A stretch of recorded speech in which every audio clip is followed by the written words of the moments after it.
quelques mots pour accueillir Aurélien Barraud, donc astrophysicien spécialisé dans la physique des astroparticules, des trous noirs, la cosmologie. J'ai vu aussi philosophe et plus récemment sur une conférence, c'est enfin un spectacle dont je vous parlerai juste après, metteur en doute. J'ai beaucoup aimé cette expression de metteur en doute. Vous avez écrit plusieurs livres, j'en ai amené 2 qui sont à la bibliothèque, on en a plusieurs exemplaires en prêt, n'hésitez pas à les emprunter. Et puis vous avez écrit une thèse de doctorat de philosophie, en philosophie, intitulée Anomie, une déconstruction de la dialectique de l'un et de l'ordre entre Jacques Derrida et Nelson Goodman. Une thèse que l'on retrouve sur la plateforme nationale de thèse, thèse.fr.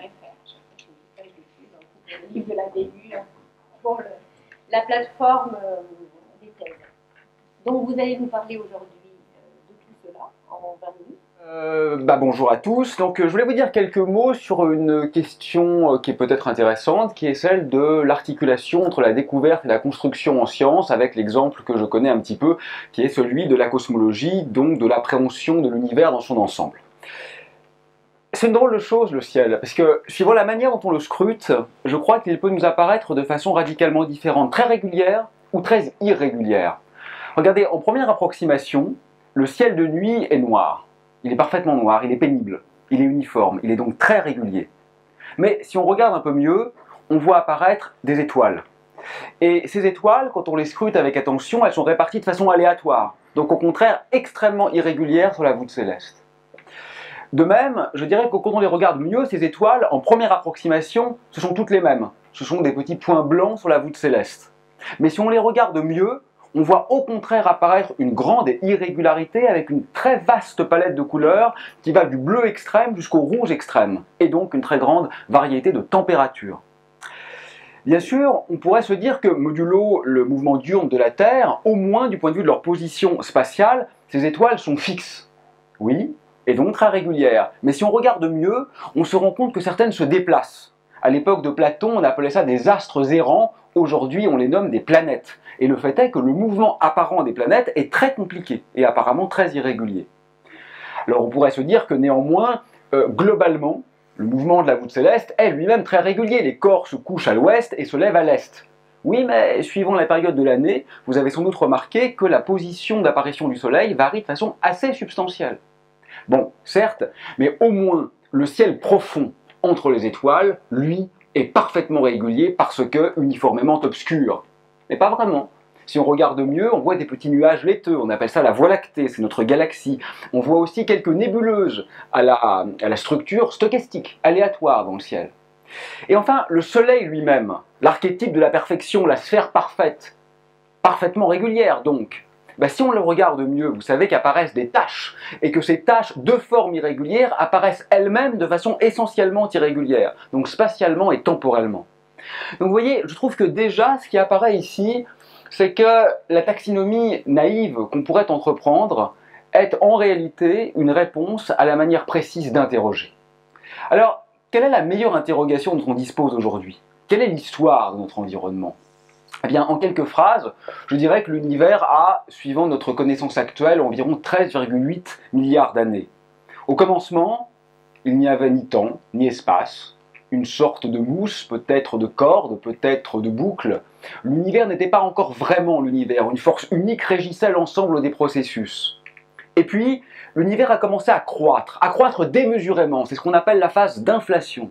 D'infimes fluctuations quantiques ont laissé leur empreinte, qui a donné naissance à la formation de toutes les grandes structures que nous observons aujourd'hui, y compris notre existence. Rapidement, matière et antimatière se sont presque totalement annihilées, laissant un tout petit reliquat qui est à l'origine de l'ensemble de ce que nous observons. À l'issue de la phase d'inflation commence ce qu'on appelle le Big Bang chaud. La température commence à décroître. L'expansion de l'univers se poursuit, quoiqu'à un rythme moins soutenu. Au départ, l'univers est opaque à sa propre lumière. Il réabsorbe les photons qu'il émet, ce n'est qu'une sorte de soupe informe de particules élémentaires. Puis se forment les noyaux, puis se forment les atomes, puis se forment les étoiles, puis se forment les planètes, se forment les galaxies, cette chimie subtile, et enfin cette température qui est aujourd'hui extrêmement proche du zéro absolu. Voilà en quelques phrases ce qu'on croit être le moins mauvais récit de notre histoire. La question que j'aimerais qu'on se pose dans le quart d'heure à venir est celle de la découverte que constitue ce récit ou de la construction que constitue cette histoire ou peut-être ce nouveau mythe des origines. Alors, vous savez, tout ça, ce que je viens de vous dire, c'est fondé sur deux théories. D'une part, la physique des particules élémentaires, encore appelée théorie quantique des champs, qui révèle la structure intime du réel et qui nous montre finalement que l'ensemble de la matière qui est autour de nous est constitué de trois familles de quarks, up-down, charm-strange, top-bottom, associées à trois leptons. Pourquoi trois familles? Personne ne le sait. La mathématique serait tout aussi cohérente avec 2 familles ou 12 familles. Alors je n'y verrai pas une sorte d'allégorie de la Sainte Trinité, mais il y a ici quelque chose d'intéressant qui se révèle, précisément parce que nul ne sait si ce sera un jour l'émergence d'une métathéorie ou au contraire un phénomène strictement contingent qui se révèle dans sa désuétude, pourrait-on dire. En physique des particules élémentaires, l'essentiel ce sont les symétries, rechercher des invariances dans des espaces abstraits. Et en contrepoint de la matière, ce qui apparaît ce sont les interactions, autrement dit les forces, autrement dit les échanges.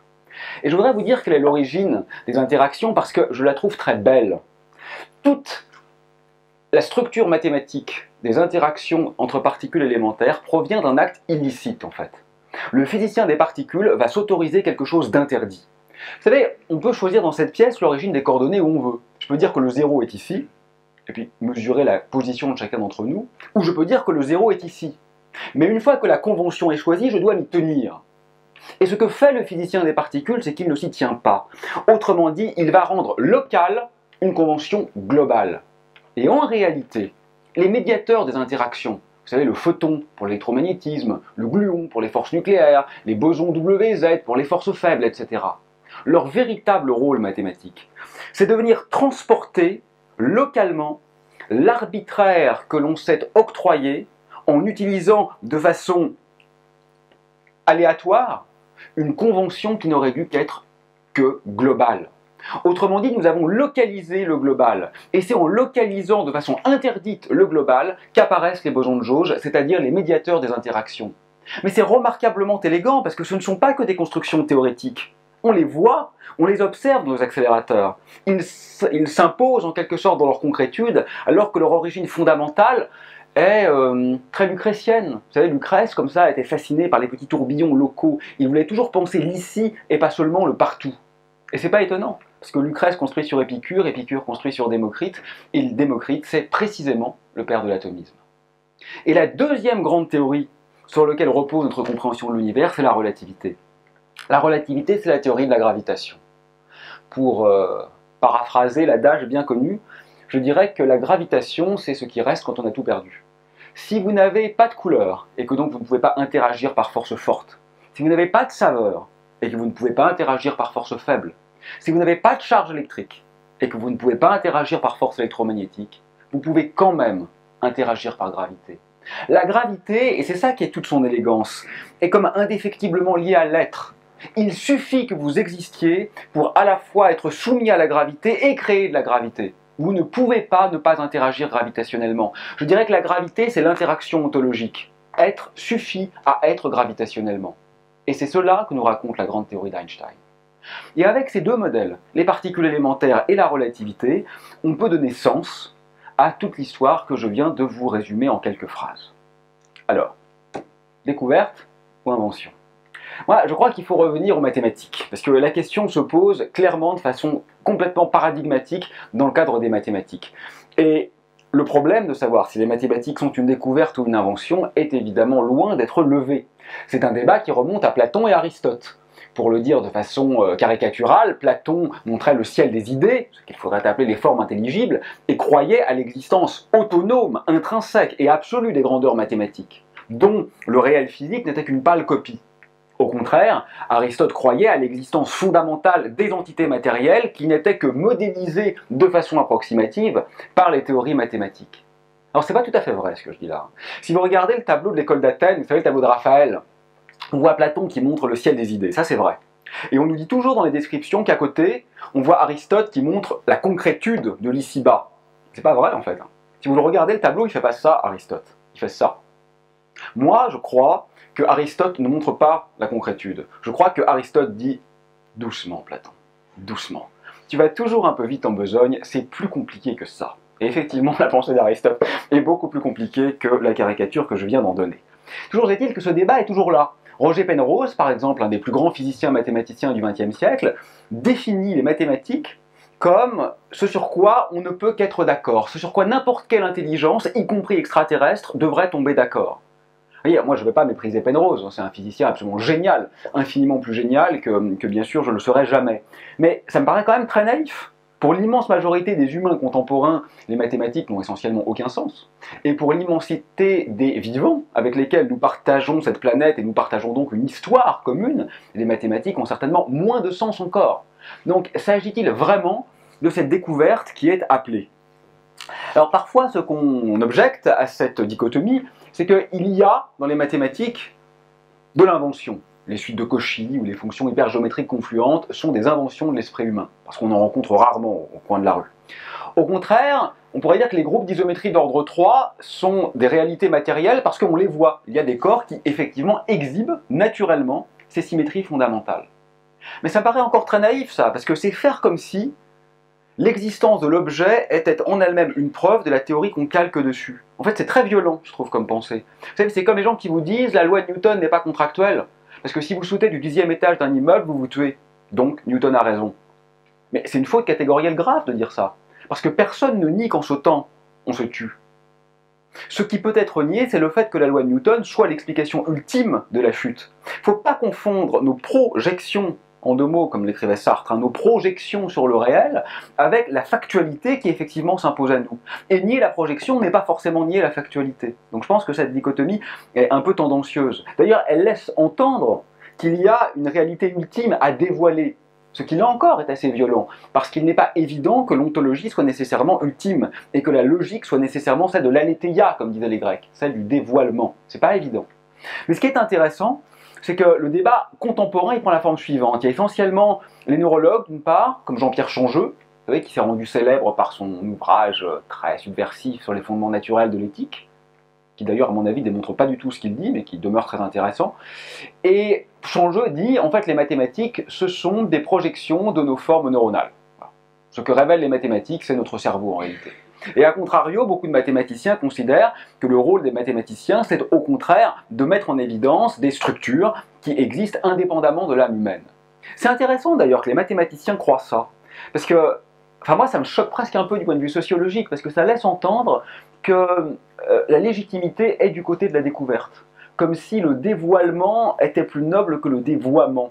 Moi j'ai tendance à croire que produire du réel est toujours finalement plus intéressant que de se contenter de lever l'étoffe comme ça et de dévoiler finalement un nouveau masque qui est sous le masque initial. Toujours est-il que la remarque de Changeux elle est vraie. On ne peut pas s'extraire de notre cerveau, ça c'est la règle du jeu. Et je pense qu'en tant que rappel à l'ordre, ou au désordre d'ailleurs, c'est plutôt une bonne chose. Mais c'est pas vrai que pour les mathématiques ça. En fait ce qu'il dit c'est on parle toujours d'un certain point de vue. Soit, c'est vrai mais c'est banal. Donc je pense que ça ne permet pas de conclure. Et peut-être ce qui est plus intéressant aujourd'hui, c'est de penser plutôt la disjonction entre langage et science. Les mathématiques sont-ils un langage ou sont-ils une science? Et ça, c'est une question qu'on voit aborder par Husserl dans son très beau livre sur l'origine de la géométrie, où il s'intéresse aux nombres premiers et à la manière dont la conscience isole les nombres premiers entre eux pour les remettre en relation avec une extériorité. Alors moi j'avoue que j'ai une préférence pour la préface de Derrida, qui est évidemment 4 fois plus longue que le livre de Husserl lui-même, ça c'est très derridien, et ce qui est génial, c'est que le livre de Derrida, la préface de Derrida, est ce qui va donner naissance à la pensée de la trace et de la différence, qui n'a absolument rien à voir avec les mathématiques. Et c'est toujours ça que je trouve magnifique dans la pensée, c'est quand par la rencontre, en l'occurrence entre la phénoménologie et le jeune Derrida, se passe quelque chose qui était absolument incalculable. Et c'est un peu comme... c'est un peu comme me voir aujourd'hui lire un livre sur Booba, quoi. C'était quelque chose d'absolument incalculable a priori. Puis il y a l'analyse de Stigler sur Derrida, lisons Husserl, qui est encore plus belle d'ailleurs. Bon, tout ça pour dire, il faut quand même faire attention. Parce que quand on s'intéresse à cette disjonction-là, on fait encore comme si il y avait un dire et un vouloir dire. C'est pas évident ça. Moi j'aime bien l'idée qu'il n'y ait pas forcément un vouloir dire qui précède le dire. Vous voyez, le dire peut être l'acte en tant que tel. Et ça veut dire que le langage peut réintégrer le giron des faits. et pas simplement de l'activité discursive sur des faits qui existent indépendamment de lui. C'est un peu austinien, vous savez, toute l'idée de dire c'est faire. Bon, ça c'était pour les mathématiques. Mais enfin, en physique, c'est quand même plus simple. Donc on viendra avec moi, parce que ce stylo, il existe, il est là, il s'impose, il n'est pas une construction sociale. Donc la physique est bel et bien une découverte, et non pas une création. Mais Aristote va nous dire, doucement Barreau, doucement. C'est pas si simple que ça. Et effectivement, c'est peut-être pas si simple que ça. Mais arguons d'abord du côté, effectivement, de la découverte. Moi, je voudrais le faire par la déception. Je trouve que la meilleure preuve qu'on puisse avoir, ou indication qu'on puisse avoir de ce que la physique est une découverte, c'est que parfois nous sommes déçus. Et quand nous sommes déçus, c'est bien effectivement un révélateur de ce que nous observons n'est pas que la projection de nos fantasmes. C'est un peu une théologie négative de la physique, si vous voulez.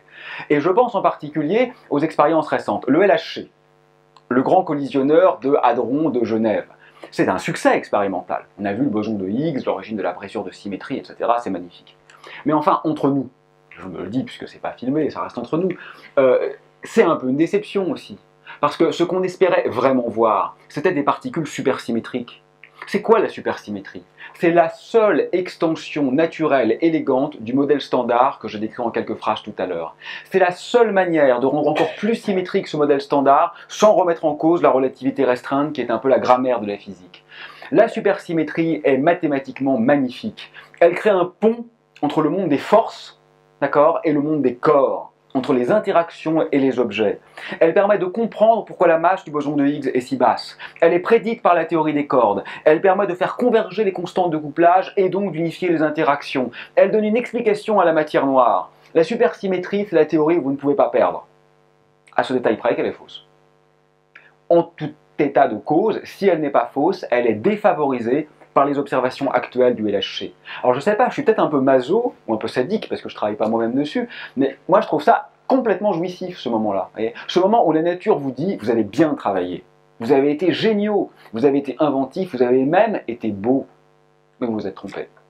Et ça veut dire, effectivement, nous ne sommes pas que dans la projection de ce que nous désirons. Et je trouve ça très rassurant finalement, parce que ça veut dire que la science est aussi une porosité à l'autre en tant qu'altérité radicale. Pareil pour le satellite Planck, hein. On espérait voir des non-gaussianités, c'est-à-dire des choses étranges qui pointaient en direction de scalaires massifs multiples dans l'univers primordial, on ne les voit pas. On espérait voir un univers de taille finie, on ne le voit pas.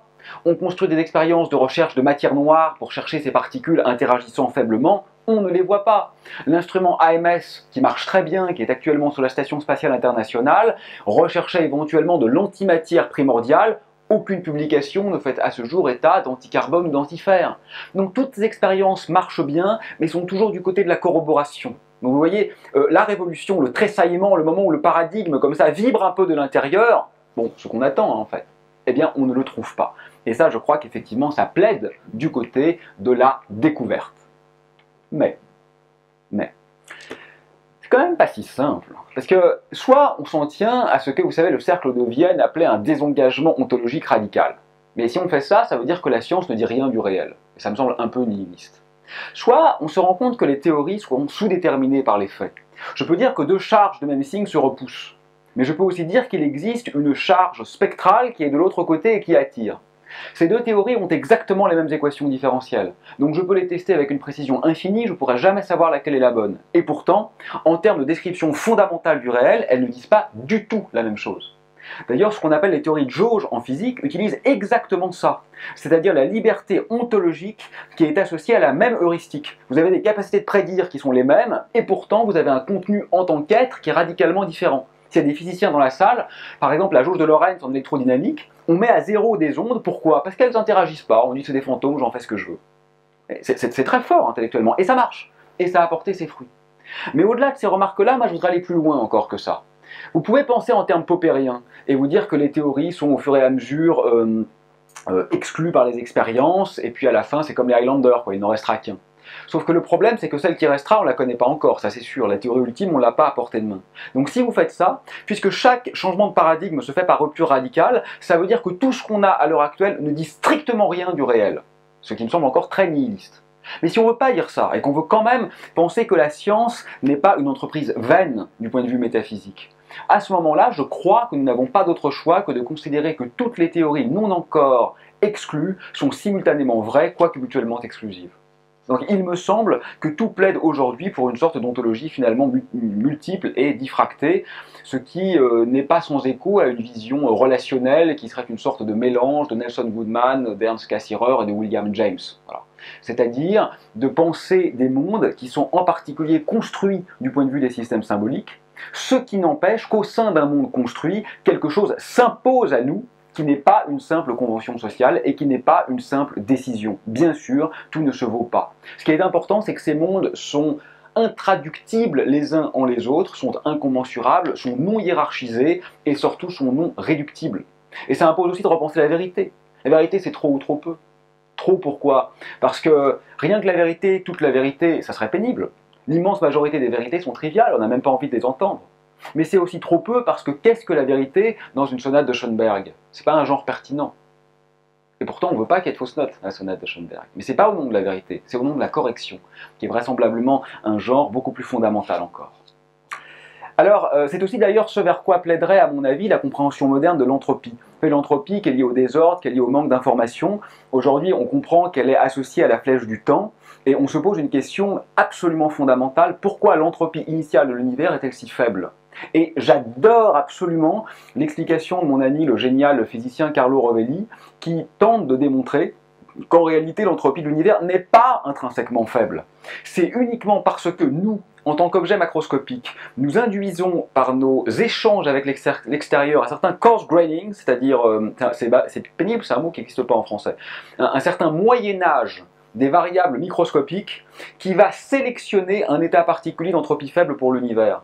Mais si Rovelli a raison, et j'ai tendance à penser que Rovelli a toujours raison, en fait ce que ça veut dire ça, c'est que c'est complètement relationnel, c'est que la petitesse de l'entropie initiale, donc du désordre initial de l'univers, n'est pas une propriété intrinsèque de l'univers, mais simplement une propriété de notre interaction avec l'univers. L'entropie initiale est petite pour nous. Et vous voyez, c'est très beau parce que c'est subtil. C'est pas une convention sociale. Parce que la manière dont nous interagissons avec le monde extérieur est dictée par les variables macroscopiques qui couplent notre corps à la table. Et si là je me fais mal, c'est pas moi qui le décide. Mais en revanche, c'est pas non plus absolu. Parce que ça dépend du type d'objet macroscopique, en l'occurrence des structures vivantes qu'on a sélectionnées. Donc ça oblige à être un peu nuancé, on n'en sort pas. Bon, eh ben je vais bientôt conclure. S'il y a effectivement de la créativité, de l'intuition et de l'invention, d'où vient-elle? Alors évidemment, ça c'est une question qui est aussi vaste que la première, à laquelle je vais m'empresser de ne pas répondre, mais ce que je voudrais juste dire, c'est que l'idée de l'inspiration du scientifique, souvent, est encore un peu traitée comme une image d'Épinal. Alors ce que je déteste par-dessus tout, c'est l'image de l'art, qui va servir comme source d'inspiration pour la science. Alors ça peut arriver, parce que l'art fait partie du monde. Donc évidemment, l'art joue un rôle dans le monde. Ça peut être une œuvre de Cézanne, ça peut être les yeux de Nadja, avec cette image de nébuleuse que certains y verront. Mais ça joue à la marge. Ce qui me semble essentiel, c'est pas le surplus. Ce qui me semble essentiel, c'est le retrait. D'ailleurs, c'est marrant que je parle de Cézanne, parce que c'est ce que voulait faire Cézanne. C'est-à-dire retrouver une vision antéprédicative du monde, c'est-à-dire voir les choses avant que nos catégories ne segmentent ces différents objets en concepts. C'est très nietzschéen en fait la posture de Cézanne. Voir avant la partition imposée sur le monde par les concepts. Et c'est ça l'acte de création, c'est aussi désapprendre. C'est revenir en arrière et c'est faire preuve d'une amnésie partielle. Mais seulement partielle. Parce que si on oublie tout et qu'on fait table rase, je crois qu'on se plante à tous les coups.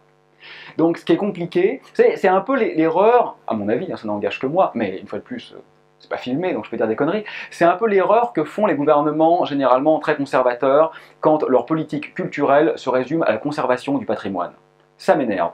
C'est bien de conserver le patrimoine, les vieilles pierres, il faut les cajoler quand elles sont signifiantes. Parfait, parfait. Sauvegardons les châteaux du Moyen-Âge, moi j'adore ça. Mais ça ne se résume pas à ça, parce qu'il y a des moments, il faut un peu de place pour penser. Et pour qu'il y ait de la place, il faut que quelque chose se casse la gueule. C'est le sens de Chaos au début de la théogonie d'Hésiode. Chaos, c'est le désordre en tant que réservoir de possible. Il faut du retrait.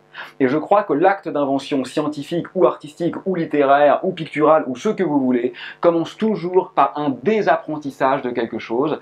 Et ça, c'est le processus qui est évidemment compliqué, dans lequel j'aime à penser, mais ça c'est par biais, peut-être par prétention personnelle, que nous sommes tous un peu des poètes de la Grèce ancienne, parce que ce que faisaient les Aèdes, c'est exactement recomposer à partir d'un socle commun de connaissances. Et vous savez, on les appelait les maîtres de la mosaïque. Et c'est ça qui est beau, c'est qu'avec un nombre fini de petits carreaux de faïence, on peut en fait composer un nombre presque infini de réels possibles. Merci.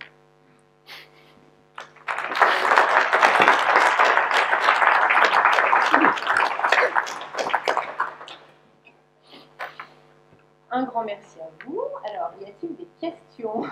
Alors j'ai failli parler des ondes gravitationnelles, mais si j'avais parlé des ondes gravitationnelles, j'aurais dit que ça nous permettait de voir un peu de chaos avec des yeux de géomètre, et ça je ne peux plus le dire maintenant, parce qu'il paraît que je le dis absolument à toutes mes conférences. Donc merci Lucille. Oui. Merci. Je ne sais pas quelles sont les interactions qui vous ont rendu aussi merveilleux. Aussi chiant donc. Ouais. Non mais je suis une philosophe. Donc vous ne moquez pas de moi, hélas je manque d'outils mathématiques. Alors je voulais vous demander ce que c'était, premièrement, qu'est-ce que c'est qu'une fluctuation? Je voulais vous demander, parce que je suis en train de lire Majorana, le plan. Ah, il est beau Majorana. L'outil des interactions au niveau atomique de Majorana peut éclairer la cosmologie. Et je voulais aussi vous demander si vous n'étiez pas un petit chouïa bachelardien sur les bords. Ah, je suis bachelardien, en ceci qu'il s'oppose au cercle de Vienne, et en cela qu'il choisit de ne pas choisir. Et que Bachelard, j'aime beaucoup sa double vie. Sinon, je vais aller assister à vos cours en infiltrant. Attention, je vous dénoncerai aux autorités de police. Non, je plaisante. Moi, j'ai déjà fiché. Ah, chouette, c'est bon signe alors. Moi, ça va pas tarder. Donc, alors, soyons sérieux un instant, j'ai déjà oublié. Alors, les fluctuations. Donc, les fluctuations, c'est très... La fluctuation, Majorana... Oui, donc sur les fluctuations, c'est très important parce que en physique, il y a très souvent deux échelles. Il y a d'abord le mouvement d'ensemble, qui est le mouvement de la moyenne. Et en fait, beaucoup de phénomènes physiques peuvent être décrits par leur comportement moyen. Par exemple, dans cette pièce, la température ici, là et là est presque exactement la même, et donc la température moyenne de la pièce est en fait une très bonne manière de rendre compte de ce qui nous intéresse. Donc beaucoup de phénomènes se contentent de la moyenne. Mais dans certains cas, ce qui va faire toute la richesse de ce qui advient, ça sera au contraire les écarts par rapport à la moyenne. Et c'est ça qu'on appelle les fluctuations. C'est des petites choses qui vont s'écarter du comportement moyen. Et il se trouve qu'en cosmologie, quand on regarde à très grande échelle, à très grande distance, l'univers est presque homogène, donc c'est le même partout. Et s'il était exactement le même partout, ça serait très chiant parce qu'on ne serait pas là. Et en fait, il y a eu heureusement des petites fluctuations, c'est-à-dire des petits écarts par rapport à l'homogénéité. Et ces petites graines, c'est ce qui a formé les galaxies, les étoiles, les planètes et nous-mêmes. Donc heureusement qu'il y a eu des fluctuations, parce que sans fluctuations, on vivrait dans un monde pauvre en fait. Voilà.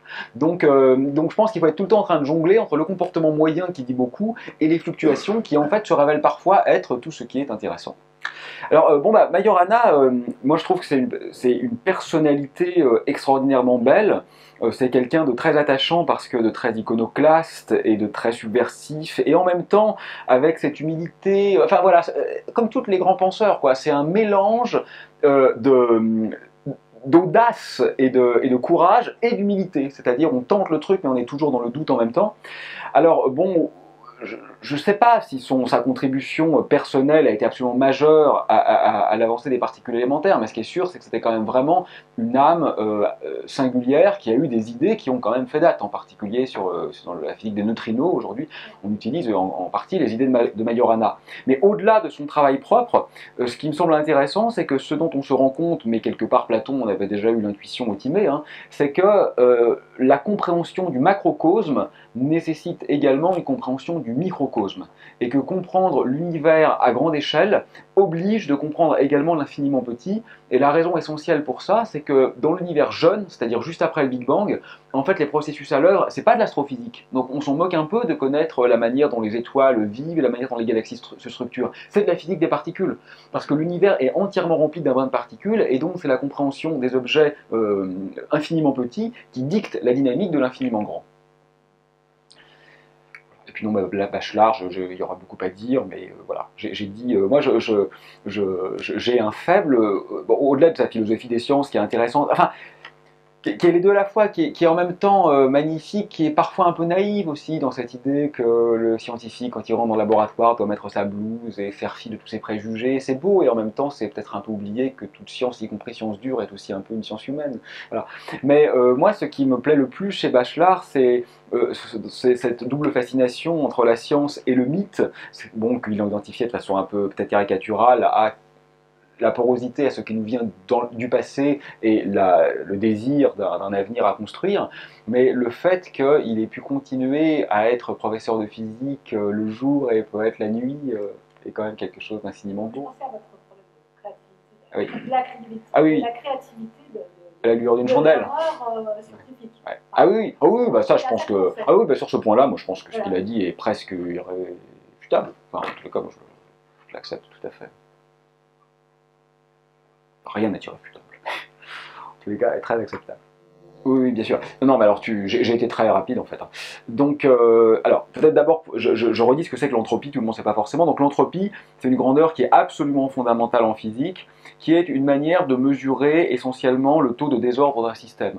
Donc, imaginez que vous ayez comme ça des stylos, d'accord? Si vous les alignez tous, vous avez 10 stylos alignés, on va dire que c'est un état d'entropie faible, ils sont tous alignés. Puis si vous les jetez aléatoirement, puis que chacun pointe dans la direction qu'il veut, à ce moment-là, c'est très désordonné, on va dire que c'est un état d'entropie fort. Et en fait, une des lois les plus fondamentales de la physique, qu'on appelle la deuxième loi de la thermodynamique, montre que l'entropie ne peut, suivant quelques hypothèses assez générales, que croître. Et en fait, il y a une raison très très simple à ça. C'est simplement qu'un état d'entropie élevé est plus probable qu'un état d'entropie faible. C'est pour ça que quand tu mets une goutte de café, donc plutôt de lait dans du café, on voit la goutte qui diffuse et on ne la voit jamais se reformer. Alors que pourtant, ça ne violerait pas les lois de la physique qu'elle se reforme. La molécule qui est partie de là et qui est allée là, elle a bien le droit de repartir de là et de retourner là. Et pourtant, ça n'arrive pas. On ne voit jamais la goutte de lait se reformer spontanément dans le café. Et la raison pour laquelle ça n'arrive pas, c'est pas parce que c'est interdit au niveau des lois de la mécanique, c'est uniquement parce que c'est improbable. Il y a des milliards de façons différentes d'être diffusé, alors qu'il n'y a qu'une façon d'être pas diffusé. Et donc si on prend une configuration au hasard, on a beaucoup plus de chances d'être diffusé que de n'être pas diffusé. Et cette chose qui paraît très naïve en fait, est probablement la loi, enfin moi je parierais, je ne peux pas le prouver, hein, je parierais que dans 100 ans, disons, toutes les lois fondamentales de la physique qu'on connaît aujourd'hui auront été revues et remplacées par d'autres, sauf ça. Je pense que la deuxième loi de la thermodynamique, c'est probablement la seule chose qui survivra à peu près à tout ce qui se passera dans le futur. C'est mon pari. Alors maintenant je reviens à ta question. Et donc puisque l'entropie croît, et que l'entropie d'ailleurs de l'univers aujourd'hui n'est pas très élevée, on peut se demander, mais donc il faut que l'entropie initiale de l'univers soit extraordinairement faible. Comment ça se fait? Pourquoi l'univers a-t-il été créé dans un état hyper particulier d'entropie faible? Alors il y a des propositions physiques pour expliquer ça, par exemple Roger Penrose que j'évoquais, le très grand mathématicien et physicien, a une explication, parmi d'autres, mais je crois que l'explication de Rovelli est encore plus convaincante. Ce que dit Rovelli, c'est pas qu'on va agir rétroactivement sur le passé. Ce que dit Rovelli, c'est que cette chose qu'on appelle l'entropie de l'univers n'existe pas en tant que telle. C'est que l'entropie de l'univers n'est pas une valeur qui est absolument mesurable. Elle n'est mesurable que modulo une certaine manière de faire émerger des variables macroscopiques à partir des processus microscopiques. Et la question qui se pose est, quelles sont les bonnes variables macroscopiques? Et la réponse à ça est, mais ça dépend qui regarde. Nous, en tant qu'êtres vivants, on a un certain couplage avec l'extérieur. Et ce couplage avec l'extérieur va sélectionner un certain jeu de variables macroscopiques pour lesquelles l'entropie de l'univers ne peut que croître. Mais c'est normal, pourquoi? Parce qu'en tant qu'être vivant, on a besoin d'un réservoir de négantropie. C'est-à-dire qu'on a besoin que l'entropie croisse pour vivre. Alors, c'est pas du tout de l'intelligent design au sens le monde est tel qu'il est pour que l'homme existe. Hein. Là, ça serait un contresens total. C'est en fait l'inverse de ça. C'est une vision qui est purement mécaniste et pas du tout téléologique, pas du tout finaliste, d'accord? Et encore moins théologique d'ailleurs, mais qui est quand même relationnelle. Voilà. Enfin, il y aurait beaucoup à dire là-dessus.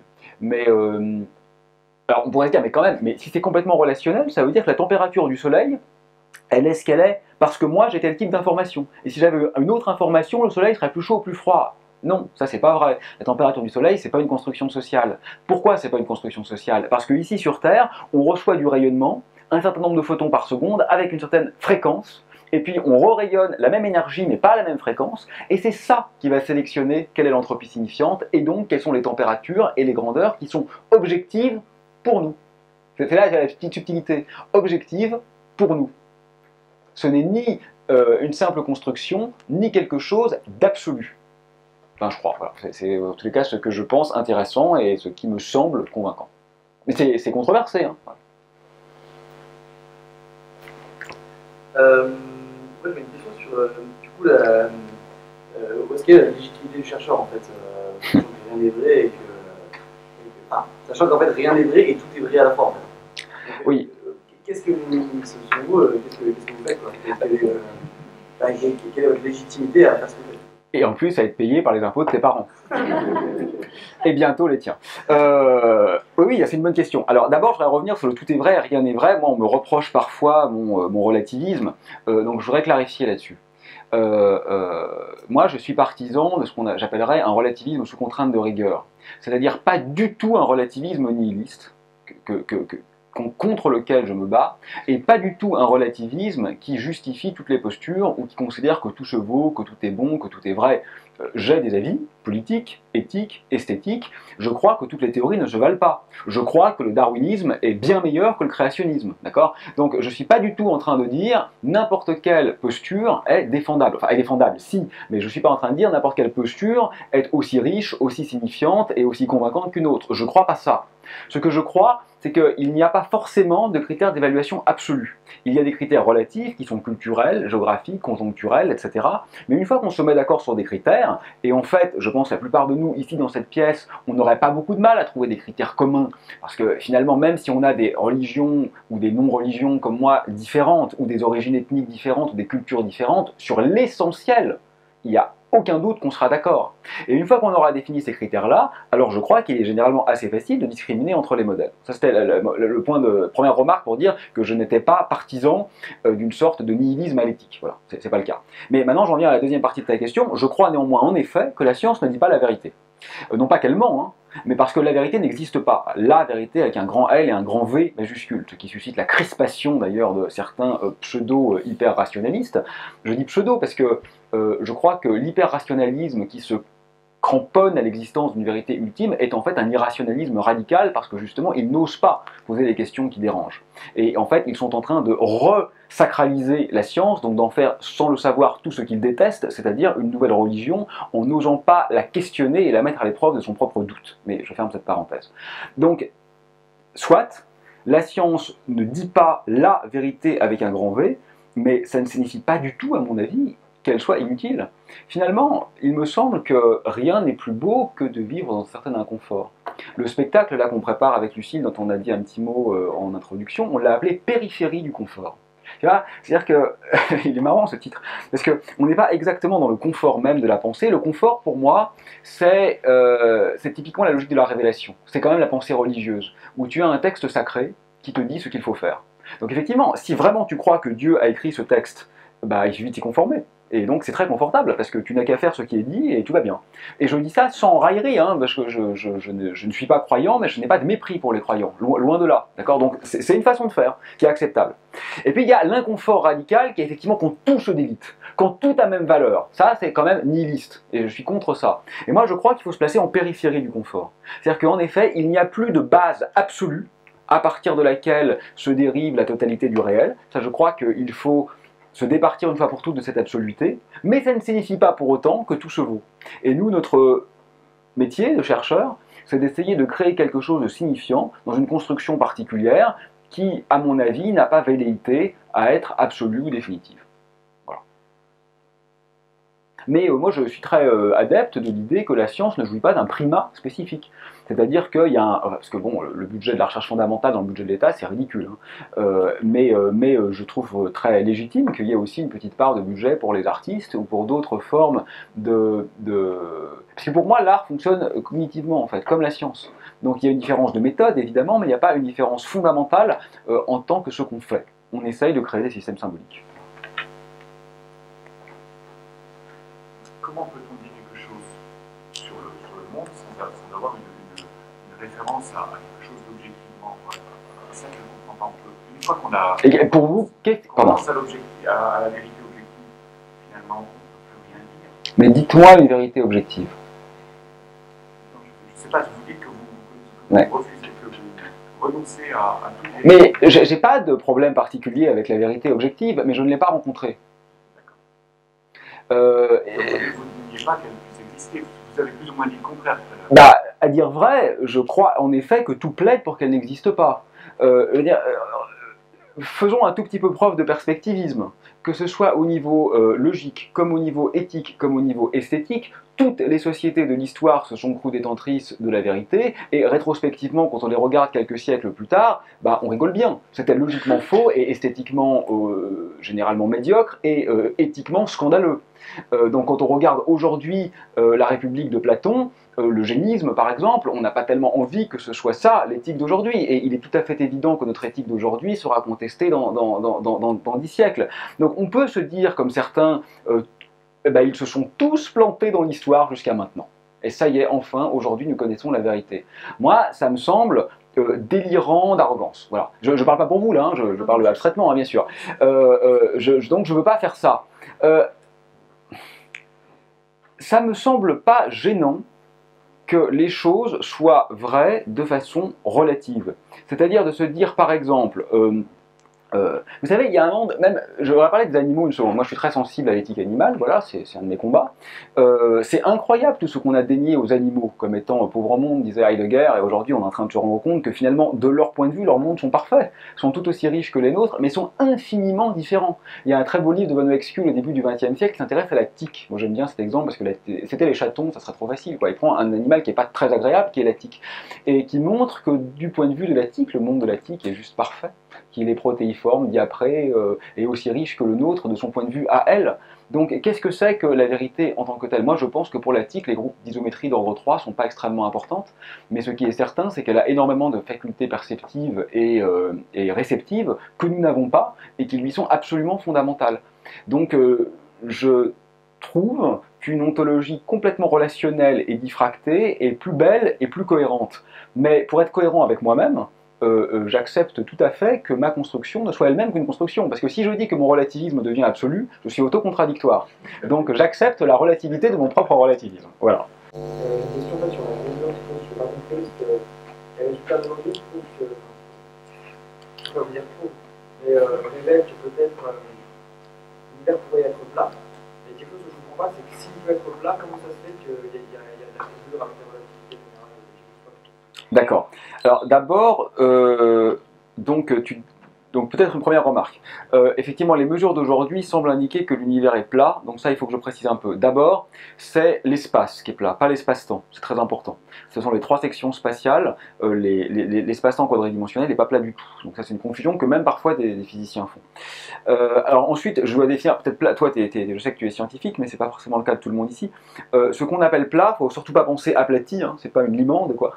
Ce qu'on appelle plat, évidemment en physique, ça veut dire en fait euclidien. Donc ce qu'on appelle plat, ça veut dire que la géométrie telle qu'on l'a apprise à l'école est vraie, que la somme des angles d'un triangle fait 180 degrés, que le carré de l'hypoténuse est égal à la somme des autres carrés. C'est ça qu'on appelle plat en physique.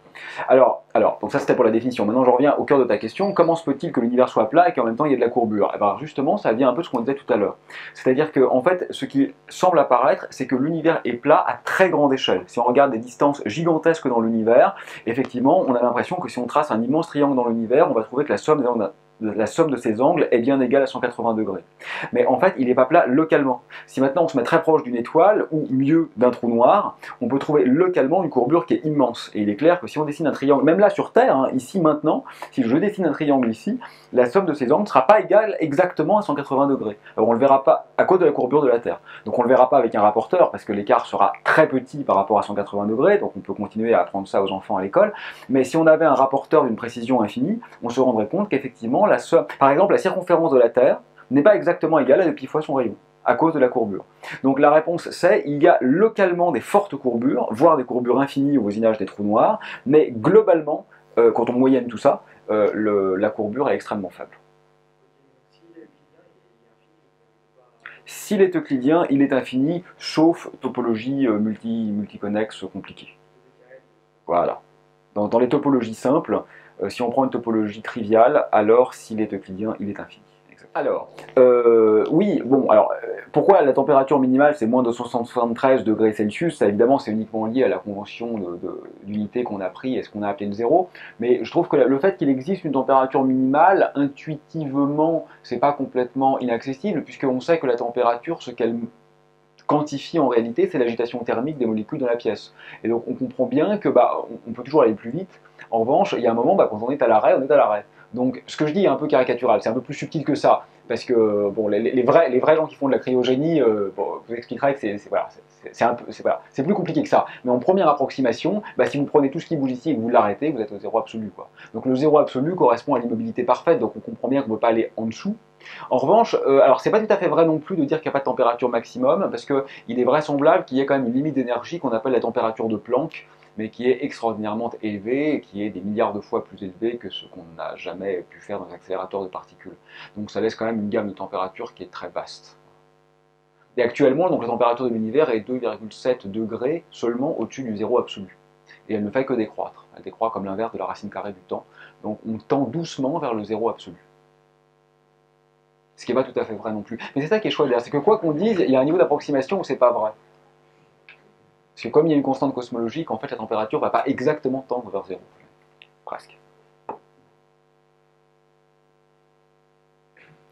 Ouais. Dire mobilité absolue des particules pour que ce soit zéro absolu, et dans ce cas on peut un potentiel absolu. Oui, bien sûr. Mais la température n'est pas un scalaire. Donc ça veut dire qu'un observateur qui est en mouvement ne voit pas la même température qu'un observateur à l'arrêt. Comme l'énergie. Hein. L'énergie n'est pas un scalaire. Donc c'est normal. C'est pas un variant par changement de référence. Donc c'est que j'ai pas été clair, puisque c'était la question d'avant. Mais pourtant j'avais trouvé pas mal ma réponse. Voilà. Le zéro absolu, c'est l'immobilité. Oui. Bon, c'est plus subtil que ça en réalité, parce que la troisième loi de la thermodynamique montre qu'en fait on ne peut pas atteindre le zéro absolu en un nombre fini d'opérations, donc c'est quelque chose qui est quand même un petit peu plus subtil que ça, mais disons que l'idée c'est ça. La température, c'est une mesure de la vitesse à laquelle bougent les molécules dans cette pièce, et la vitesse, on voit bien qu'elle peut devenir extrêmement grande, donc la température peut monter, et on comprend bien qu'on a chaud, parce que les molécules viennent taper fort sur la peau, puis il y a un moment où si on diminue la température, les molécules ne bougent plus, et ça correspond à la température la plus basse. Mais une fois de plus, c'est quand même une caricature, parce que la température dans ces régimes-là, elle doit se définir un petit peu de façon différente de ce que je fais là. Et du coup, il y a quand même une chaleur maximale qu'on ne peut pas dépasser, parce que si la chaleur c'est la vitesse, Si, mais pas pour cette raison-là. Parce que là, ce que tu es en train de dire, c'est qu'il y a une vitesse maximum, qui est en effet la vitesse de la lumière. Il n'empêche que, quand la vitesse tend vers la vitesse de la lumière, l'énergie, elle tend vers l'infini. Donc le fait que tu prends un stylo là et tu le fais aller de plus en plus vite, d'accord, son énergie cinétique, d'accord, quand la vitesse du stylo tend vers la vitesse de la lumière, son énergie cinétique tend vers l'infini. Parce que la bonne formule d'énergie cinétique en relativité, c'est E égale gamma moins 1 mc carré, gamma c'est 1 sur racine de 1 moins V2 sur C2, et si V tend vers C, le dénominateur tend vers 0. Donc l'inverse tend vers l'infini, d'accord? Donc c'est vrai qu'il y a peut-être une température maximum, mais pas parce qu'il y a une vitesse maximum. La température maximum, elle viendrait plutôt du fait qu'il y a une limite d'énergie au-delà de laquelle la physique est simplement totalement inconnue, et on appelle ça l'énergie de Planck, qui vaut 10 puissance 19 gigaélectronvolts. Donc ça serait la température... Oui, enfin disons que c'est la valeur des grandeurs à laquelle même l'espace-temps devient quantique, et donc finalement, c'est pas forcément que ça s'arrête là, c'est que la physique telle qu'on la conçoit aujourd'hui, on est certain qu'elle n'a plus de sens à partir de là. Donc la température n'est même plus définie au-delà de ça. Écoute, moi je pense que c'est intéressant de relire les grands mythes fondateurs. Tu sais, la théogonie d'Hésiode s'ouvre par... Commençons par invoquer les muses des Lélicons. Les muses qui habitant cette grande et céleste montagne dansent d'un pas léger autour de la noire fontaine et de l'autel du puissant fils de Cronos et baignant leurs membres délicats dans les ondes du Permès, de l'Hippocrène et du divin Olmé. J'arrête. Forment sur la plus haute cime héliconienne un cœur admirable et gracieux, etc. Bon, Hésiode parlait de l'origine. Son récit est d'une densité poétique extraordinaire, mais qui aujourd'hui pense vraiment que Cronos naquit des amours incestueux de Gaïa et d'Ouranos. Bon, on se dit, ok, c'était un poète. Mais après vient la transition radicale de la pensée par concept, par image, vers la pensée par concept, et a lieu la rupture socratique. Et Platon entend exactement faire ça. Le Timée de Platon est écrit pour prendre le relais d'Hésiode, et pour sortir de la fable, et pour écrire la vérité. Et Platon, effectivement, instaure la méthode scientifique, très clairement, puisqu'il parle d'une causalité qui renonce à la cause finale, donc vraiment une causalité mécaniste, puisqu'il recourt aux mathématiques, et puisqu'il dit lui-même que le récit ne peut être que vraisemblable. Donc on a tout l'arsenal et l'architecture d'une pensée scientifique. Et pourtant, si on le regarde là en termes, avec des œillères, hein, parce que le récit de Platon il est juste sublime, mais si on le regarde en termes du contenu de vérité à l'aune des connaissances actuelles, c'est 100% faux. Tout ce qu'il y a dans le Timée, aujourd'hui, n'a plus la moindre valeur épistémique. Donc, tu vois, ce que je dis simplement, c'est que l'histoire se répète. Et il ne faut pas être naïf au point de se dire « Oui, mais eux n'étaient que des poètes ». Enfin, déjà, c'est horrible cette phrase, comme si être un poète était... Ce que disent parfois les philosophes, ça m'a toujours détruit d'entendre. Pas tous les philosophes, hein, heureusement, mais certains philosophes, je me souviens quand j'étais étudiant. Ouais, enfin, bon, ça, c'est de la poésie, quoi. Horrible. Bon. Mais quand bien même on serait dans cette logique-là, ce que je veux dire, c'est que Platon n'est pas du tout un poète. Platon entend précisément dire la vérité, et pourtant il se plante de A à Z par rapport aux connaissances contemporaines. Donc, honnêtement, je ne sais pas. Est-ce que nous sommes en train d'écrire un nouveau mythe ? Et dans un millénaire, on regardera notre cosmologie actuelle exactement comme nous regardons aujourd'hui le Timée de Platon? Ou est-ce que vraiment quelque chose a changé, disons vraisemblablement à la rupture galiléenne, et que ce qui a changé fait que enfin nous sommes dans la vérité? Mais n'oublions pas quand même que nous résultons, toi et moi, de 4 milliards d'années d'évolution ininterrompue, et que ça serait quand même une sacrée chance qu'on se trouve pile au moment où ça a changé. C'est peut-être vrai, hein, mais... il faudrait vraiment qu'on ait beaucoup de chance. Alors, d'accord. Oui, c'est une très bonne question. Alors d'abord, on n'a pas découvert de particules supersymétriques, mais le programme LHC n'est pas interrompu. Récemment, on a recommencé à prendre des données à une énergie plus grande et avec une luminosité plus élevée, donc il n'est pas exclu qu'on en trouve. On n'en a pas vu jusqu'à maintenant, mais qui sait, peut-être dans les mois ou les années à venir, on va en trouver. Donc l'histoire n'est pas achevée. Ensuite, le fait qu'on ne trouve pas de supersymétrie au LHC n'est pas un coup d'arrêt pour la théorie des cordes. Alors vous avez raison, la théorie des cordes a besoin de supersymétrie. Ça c'est sûr, les cordes bosoniques ne fonctionnent pas, donc il faut qu'il y ait des particules supersymétriques pour que la théorie des cordes fonctionne, mais pas forcément à l'énergie du LHC. Parce que la théorie des cordes, c'est une théorie qui, a priori, existe à l'échelle de Planck, donc à extrêmement haute énergie, typiquement 10 000 milliards de fois plus que l'énergie du LHC. Donc il se pourrait parfaitement qu'aux énergies du LHC, la supersymétrie n'existe pas, et qu'elle existe à plus haute énergie. Donc non, ce ne serait pas la fin de la théorie des cordes. C'est un peu le problème de la théorie des cordes. C'est dur d'y mettre fin. Mais quand même, bien que moi je travaille sur la théorie concurrente à la théorie des cordes, je crois quand même que c'est un mauvais procès que de dire ce n'est pas de la science parce que c'est pas falsifiable.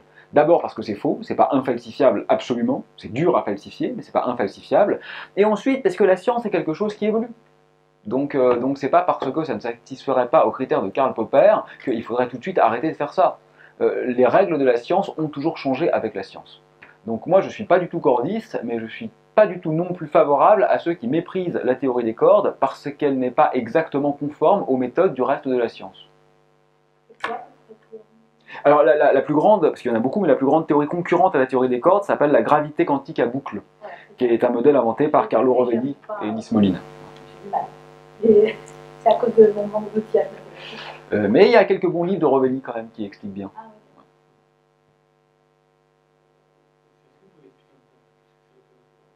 Alors en un mot, la théorie des cordes, c'est une théorie d'unification qui tente de rendre compte de la totalité des constituantes élémentaires et des interactions fondamentales à partir d'une unique classe de cordes qui générerait tout ce qu'on connaît suivant ses modes de vibration. Tu vois, un peu comme une corde de violon, suivant la position des doigts sur le manche, ça peut générer toutes les notes de la gamme chromatique. Bah, de la même manière, les cordes élémentaires, suivant la manière dont elles vibrent, elles pourraient créer des quarks ou des électrons ou des muons, etc. Donc c'est vraiment une théorie d'unification. Alors les cordes élémentaires, ce seraient des structures qui seraient beaucoup plus petites que les particules pseudo-élémentaires qu'on aurait identifiées à ce stade, qui auraient typiquement la longueur de Planck, donc 10 puissance moins 33 cm, et qui seraient soit ouvertes pour certaines, soit fermées pour d'autres. Mais on aurait, si tu veux, une seule classe d'entités fondamentales qui, suivant leur mode de vibration, générerait tout ce qui est aujourd'hui connu.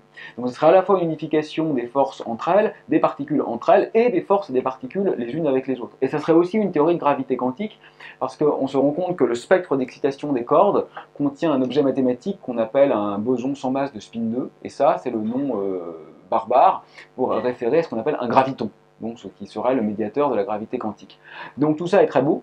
Le seul problème, c'est que la théorie des cordes ne marche que dans un espace à 10 dimensions. Et il se trouve que l'espace usuel dans lequel nous vivons, toi et moi, n'a pas 10 dimensions. Donc soit la théorie est fausse, soit en fait ces dimensions existent, mais sont recroquevillées les unes sur les autres. Donc on appelle ça compactifié, ce que croient les théoriciens des cordes, puisque évidemment ils continuent à travailler sur ce modèle. Et donc là, ça génère beaucoup de choses imprévues, et en particulier la manière de recroqueviller les dimensions sur elles-mêmes peut donner naissance à beaucoup de lois physiques émergentes différentes. Et c'est ça qui est très intéressant, c'est que cette théorie qui était censée être une théorie ultime, presque, dirait-on, complètement définie et déterminée, en fait, donne naissance à une extraordinaire diversité de lois émergentes possibles. Ce qui a découragé d'ailleurs beaucoup de théoriciens des cordes, et ce qui, moi, en tant que cosmologiste, me semble au contraire la rendre particulièrement attrayante. Mais bon, la nature s'en fiche de ce qui nous plaît ou ne nous plaît pas. Et c'est pour ça qu'on l'aime. Ou pas. Bah, je crois qu'on va peut-être l'arrêter. Arrêtez là. Ah, merci, Merci à vous. merci d'être venu.